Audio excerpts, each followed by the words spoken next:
So this next part of the unit is going to be focusing on division. So today's lesson is on dividing decimals by whole numbers. So let's just get started here by reviewing the base 10 models of decimals. So remember how we use the cube here to represent a 1 and a rod to represent the tenth. So we're going to model 1.4 using base 10. So we need 1 ones and we need 4 tenths. So 2, 3, 4. So we would represent 1.4 like this. I want you to represent B and C on your whiteboards. You could just draw a square to represent the ones, draw a rod to represent the tenths. Let's just do this quickly for warm-up. When you're done representing B and C using base 10, you're going to resume your screencast. So we can actually use base 10 materials to model division as well. So we're going to look at 3.6 divided by 3. Before we can do the division part, we first need to represent 3.6 in base 10.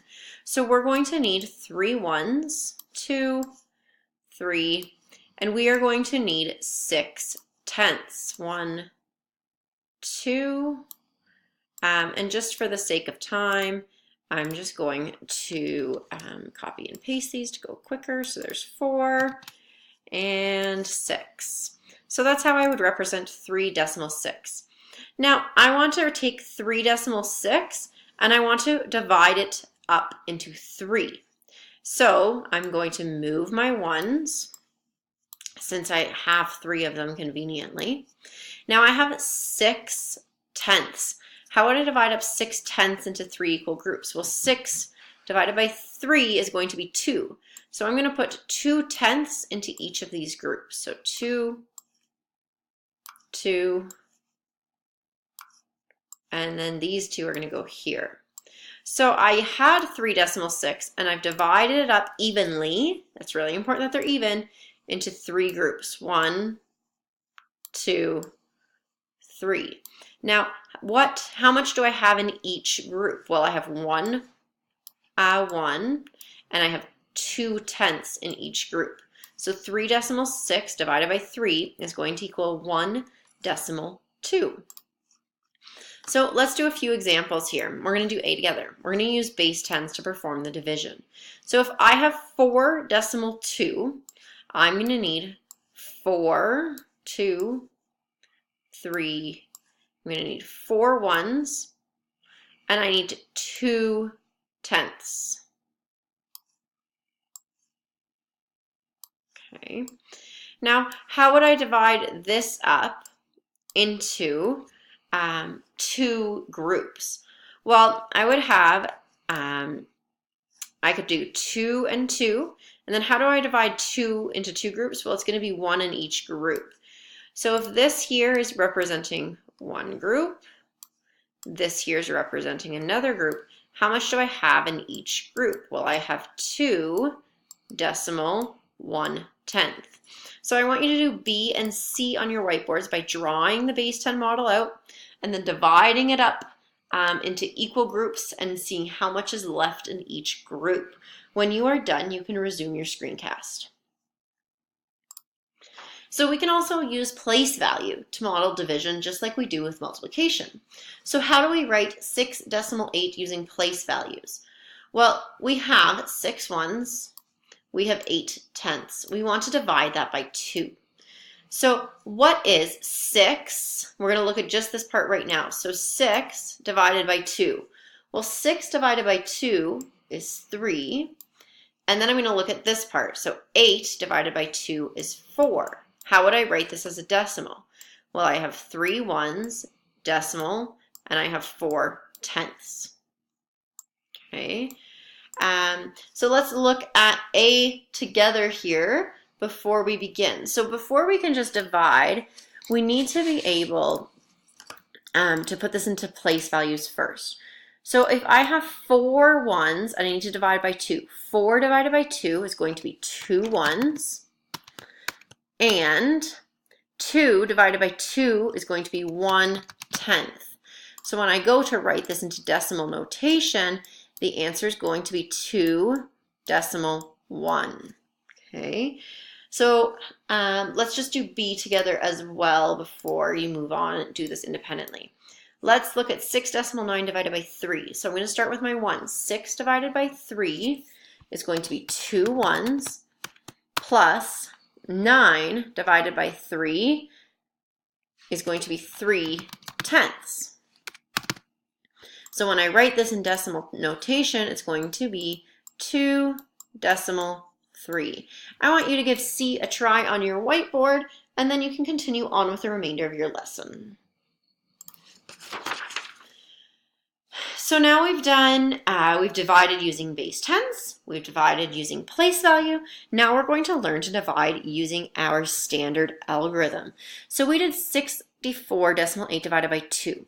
We had 6 tens, we have 4 ones, and we have 8 tenths. If we want to divide that by 2, we're going to start here. So 6 divided by 2 is going to be 3 tens.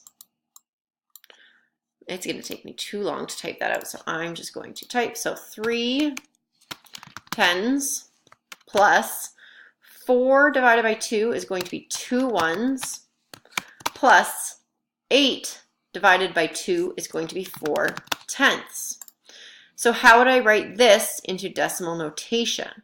Well, I would have 3 tens, 2 ones, decimal 4. Now let's look at our algorithm here. So we have to think back to division. So we would start by going, how many times does 2 go into 6? Well, 2 goes into 6 3 times. Then 3 times 2 is 6. I'm going to subtract, which is 0. Now I'm going to bring down the 4. How many times does 2 go into 4? It goes in twice. Now 2 times 2 is 4.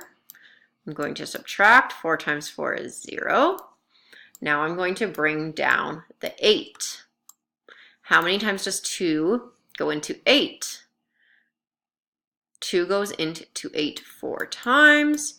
4 times 2 is 8. I can subtract, and I have 0. So what is the same about the quotients? The quotients is the answer that you get when you divide. Well, we have the exact same digits. We have 324 and 324. What's different? Well, when the dividend, the number we're dividing, has a decimal point, the quotient, or the answer, is going to have a decimal point as well. What do you notice about the position of the decimal points in the quotient and the dividend in this question? So if we look here, the decimal point is just after the ones. And if we look at the answer, the decimal point is just after the ones. So they're in the same place. So to divide a decimal by a whole number, we perform the division using the algorithm, just like as if there were no decimal point, just like we learned at the beginning of the year. Then you're going to place the decimal point in the correct place in the quotient. Again, the quotient is the answer. So just like we did when we multiplied. So let's calculate 82.4 divided by 2. So I'm going to multiply or divide it just like I did without the decimal. So 2 goes into 8 4 times. 4 times 2 is 8. Subtract 0. Bring down the 2. 2 goes into 2 1 time. 1 times 2 is 2.